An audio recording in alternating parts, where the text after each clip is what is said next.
Okay, ma'am.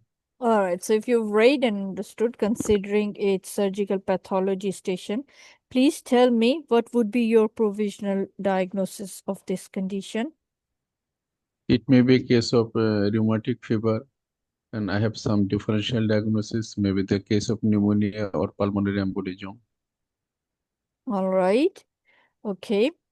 Rheumatic fever, you said. What is the criteria that you'll Yes, consider for in order to establish your diagnosis? in rheumatic fever, I'll go through the Jones criteria. Yes. Here there is a major and minor criteria. Yes. Major criteria includes the carditis, chorea, polyarthritis, then subcutaneous nodules, and erythema marginatum. And the minor criteria includes the fever more than 38 degrees centigrade, arthalgia, raised ESRC or CRP, and ECG findings is heart block, and the previous history of the rheumatic fever. And two major criteria or one major and two minor criteria includes the rheumatic fever. Okay, rheumatic fever. What are the complications? Or you can, okay, first, please tell me the pathophysiology of the rheumatic fever. In rheumatic fever, there is the antibody and the CD4 T cell directed against the streptococcal M protein and activation of the complement, and there is cytokines released from the T cell, macrophage is activated, and it damages the heart tissue by antibody and the CD4 T cell.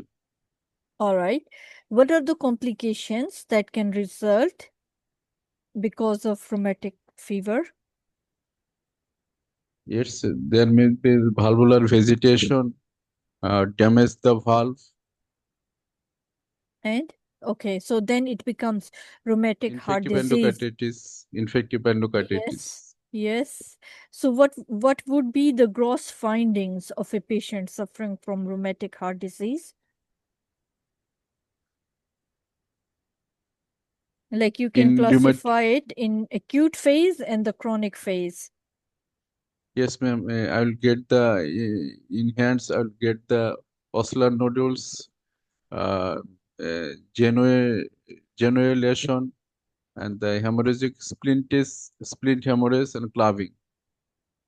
Okay. And I'll get the some macroscopic feature like Ascope nodules and the fibrinoid necrosis. All right. Right. In the patient suffering from, how would you determine when rheumatic heart disease has or rheumatic fever has become rheumatic heart disease, and now even a further complication is coming on the way, or patient is suffering from the Yes, ma'am. complications of the rheumatic heart disease out I'll of get the sign patients? symptoms Yes. like fever, Okay. anemia, Fever. murmur, All right. Yes. or the ossular nodules, Yes. Okay. splintous hemorrhage. So if you'll consider the complications of rheumatic heart disease like infective endocarditis, then which criterias would you consider? Yes, here I'll go through the Duke's criteria. Very good. Yes. Please tell me It about includes it. major and minor criteria. Major criteria in the blood culture. Yes. Two blood culture positive from microorganism, patient having the infective endocarditis, and the blood culture partially positive for infective. Yes. Okay. If you will uh, do echocardiogram, what would you yes, see? yes, ma'am, I can say it's a valvular vegetation, myocardial abscess, and the Yes. uh, eh, there is some shifting or like this the prosthetic valve. Yes. It's For natural valve, there'll be dehiscence. Valve will dehiscence, not, yes, ma'am. yes, valve Dehiscence, will not close completely. yes. Okay, please tell me what are the different types of endocarditis or infective endocarditis you Yes, ma'am. It's are infective familiarized with? endocarditis, non-bacterial thrombotic endocarditis, and the Liebman sac thrombophlebitis. Okay, what are the, Endocarditis. yes, please, what are the risk factors which are involved or which are present for infective endocarditis?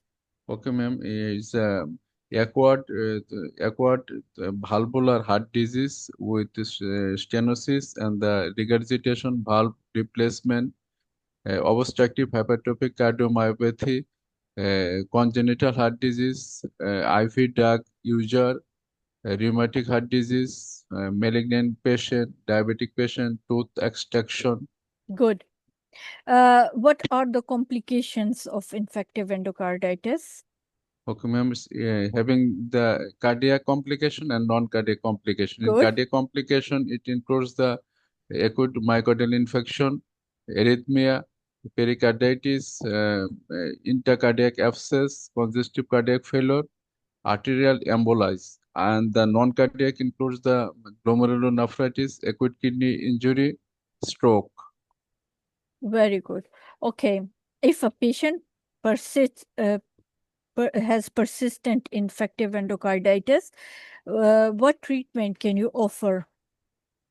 At first, I'll do the blood culture and sensitivity and Yes. consult with the microbiologist and give the IV antibiotic, ceftriaxone and vancomycin. Yes. If not to respond, I'll consider the valve replacement or heart transplantation. All right. Okay. Right. Very good. Okay. About surgical management. The surgical management, you said valve transplant. What kind of valves can be chosen for the transplant or for the management of patient with infective endocarditis? Prosthetic valve, Metallic valve, do you mean? met Or the yes, metallic. bovine valve? Okay, they are different and it depends. Okay, what are the valves which are commonly affected in a patient with infective endocarditis? Mitral valve, And tricuspid valve. yes, mitral, tricuspid, could even be aortic valve. All right. Right. When you are considering valve transplant or the valve replacement, what would you keep in your mind? Yes, I'll consider the ACLA typing and I'll give the Oh, that is for heart immunosuppressive drug. transplant. That is for heart transplant. But I asked Yes, for valve replacement.